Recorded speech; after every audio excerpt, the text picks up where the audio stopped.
In what may be a turning point in Africa's changing political climate, South African President Cyril Ramaphosa was said to have been spotted crying in a behind-closed-doors meeting at the African Union summit. The tearful moment came in response to an unprecedented and blistering threat from Burkina Faso's transitional president, Captain Ibrahim Traoré, a rising star of Africa's new generation of unapologetic anti-imperialist leaders.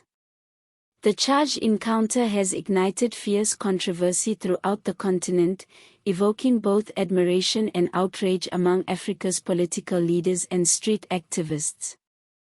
It has put a harsh light on the deepening ideological and generational rift between the continent's elderly liberation leaders and the rising generation of revolutionary youth calling for a new radical direction. The incident occurred at a closely watched AU session focused on the consolidation of Pan-African unity and asserting the continent's sovereignty in a multipolar world order. With the talks shifting to economic dependence, democratic retrogression, and the ongoing deployment of Western military forces on African territory, it was evident that a confrontation was on the horizon. And then, in a voice that pierced the diplomatic niceties, Captain Traoré spoke up. In a firebrand speech marked by determination in his words and passion in his tone, the 36-year-old leader delivered a no-holds-barred condemnation of what he painted as the betrayal of revolutionary ideals by the continent's self-proclaimed elder statesman. Although he did not mention names at the outset, his aggressive comments left little room for doubt that he was targeting individuals like President Ramaphosa. Mr. President, Traoré declared, addressing Ramaphosa directly, the ANC was once a beacon of Africa's resistance and hope, but now South Africa sends abroad not freedom but silence. You were supposed to take up the mantle of Mandela and Biko, and yet you have become guardians of Western interests. Africa does not require managers for the West, Africa needs liberators. Gasps could be heard throughout the hall. The room became silent, charged with tension. Some delegates averted their eyes while others glanced back at each other in disbelief. The gravity of Traoré's words lingered like a storm cloud over the summit. For an instant, the AU meeting, usually the domain of scripted orations and diplomatic prudence, was transformed into the backdrop for a generational and ideological showdown. Witnesses close to the South African delegation later said President Ramaphosa was openly moved, taken aback not by belligerence but by the naked reality of the moment. As Traoré's criticism resonated through the room, Ramaphosa reportedly lowered his eyes, pulled a handkerchief from the pocket of his jacket, and silently blotted tears welling up in his eyes. It was a short, wordless moment, but one that soon went viral through off-the-record accounts, causing widespread comment across the continent. For many, it was a moment of sharp awakening. Ramaphosa, once hailed as a leading figure in the anti-apartheid movement and the mastermind of South Africa's non-violent democratic transition, now found himself accused of presiding over a country beset by political sclerosis, accelerating inequality, and increasing disillusionment with the promises of emancipation.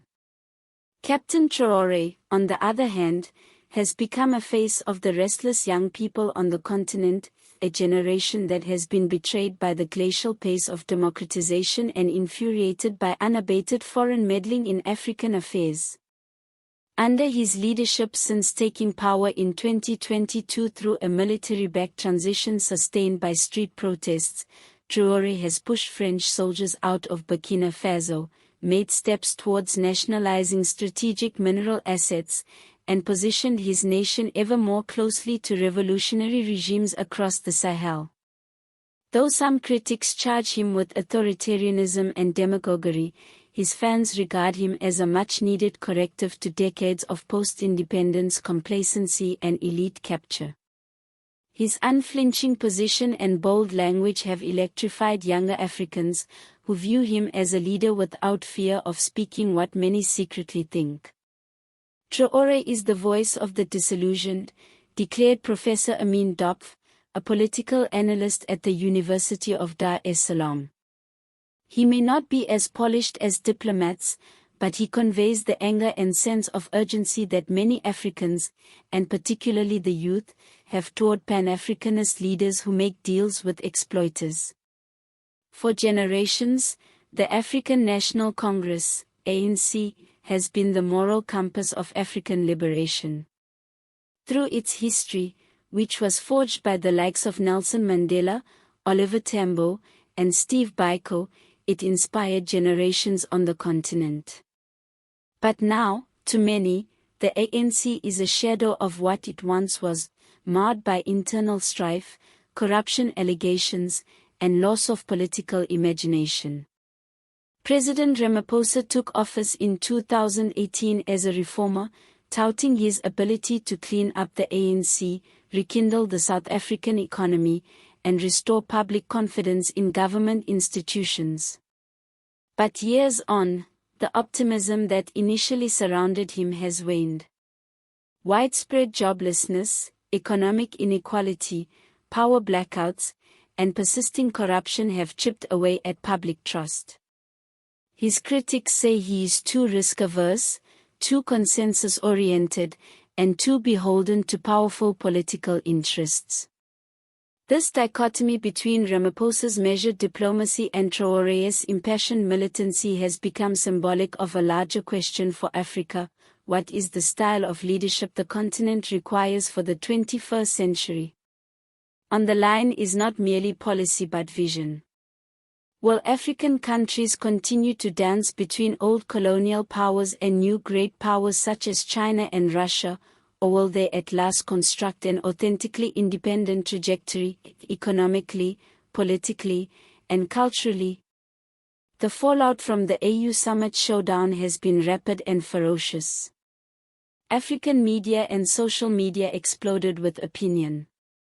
Traoré's fans declared him a truth-teller.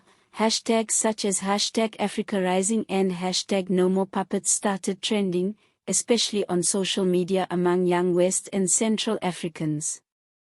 Back in South Africa, however, voices on all sides demanded that the ANC embark on a proper process of introspection and rejuvenation.